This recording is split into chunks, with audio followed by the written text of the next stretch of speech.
So, are you extremely disorganized like me? Did the coronavirus pandemic move all the auditions online? And then they got pushed forward? And then the entire student body was scrambling for limited recording slots?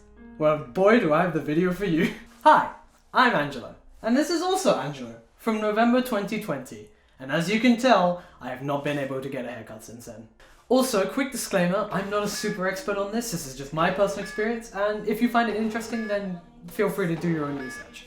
So, where do we start? Well, we do what all musicians do when they approach something new. Look online and see what someone better than you has done.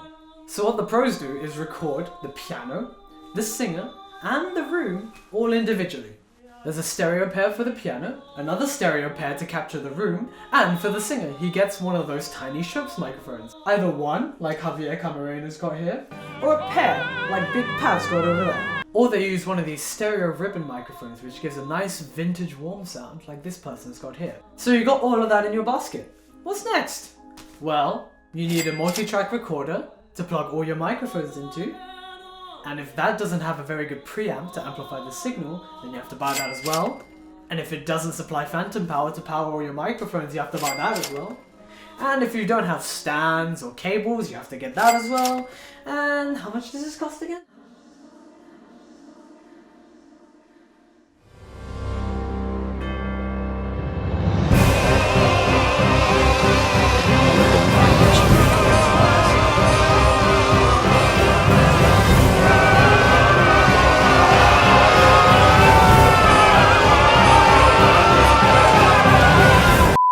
Good news! I got a haircut! Thank you, Boris. Okay, back on topic. Obviously, we can't afford any of that unless I sell my kidney. So what can we do that doesn't result in your wallet getting nuked? Well, the first thing we do is throw that shit in the trash and scale it down. The rule of thumb is, you can't have too many microphones, but what can we do with the bare minimum? First things first, boom! Zoom handy recorder. It's a multi-track recorder, it's got preamps, it's got phantom power, it's got a microphone for the room, it's got everything you need. I love it, I want to marry it, it's amazing. Second, for the singer, boom, large condenser microphone from Rode. It's vibrant, it's rich, it's really good for its price, and it comes with all the accessories, so what's not to love? Thirdly, for the piano, boom, nothing. No offense to pianos or anything, you're great, but you're really loud, so you'll just get picked up by the room mic. Also, quick shout out to my piano Scary, you're amazing. Mwah. So that's it, for a way cheaper price, and a saving of about this much. Or this many pints. I really missed the pub. Now you got all your equipment, it's time to get yourself a room, bribe a pianist with the promise of free pints, and get recording.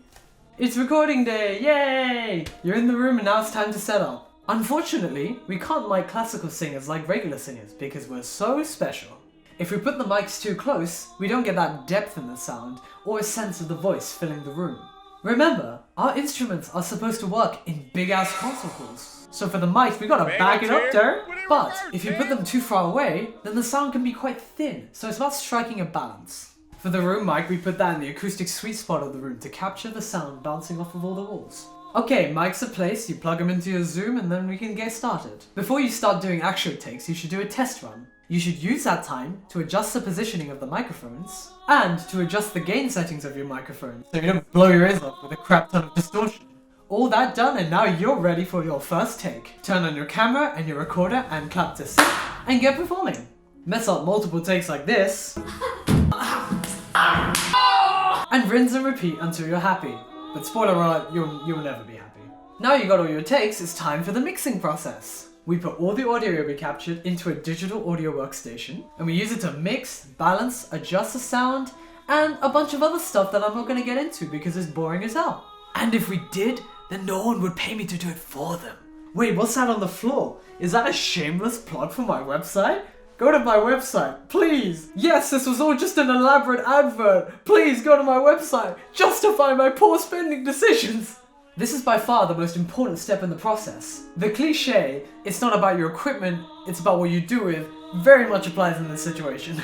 You could have splashed out for all the expensive equipment I talked about before, but if you don't know how to process the raw audio, then it's not going to sound much better than a cheaper mic. Now that you got your mix, you can add that to the video and render that, and voila, you've got yourself an audition tape. And that's it.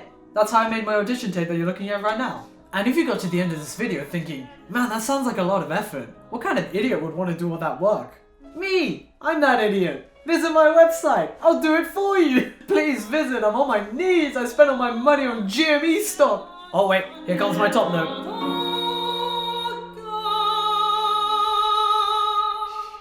So, the moral of the story is that no matter how good your equipment is, you're still gonna hate the sound of your own voice on tape. Also visit my website please, thank you.